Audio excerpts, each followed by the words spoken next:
Correct answer. ഇനിയിപ്പോ തെറ്റ് പറഞ്ഞാലും ചേച്ചി പറഞ്ഞ ഓപ്ഷൻ ആയിരിക്കും 100. അതെന്താണ് അങ്ങനെ? നിനക്കറിയില്ലല്ലേ? അപ്പൊ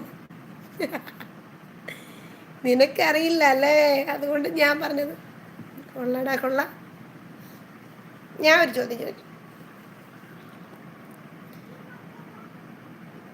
തലയുള്ളപ്പോൾ ഉയരം കുറവും തലയില്ലാത്തപ്പോൾ ഉയരം കൂടുതലും ഉള്ളത് എന്തിനാണ്? വേണം വേണം, പറ പറ പറ പറ.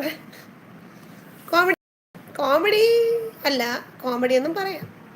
തലയുള്ളപ്പോൾ ഉയരം കൂടുതലും തലയില്ലാത്തപ്പോൾ ഉയരം കുറവുള്ളത് ആർക്കാണ്?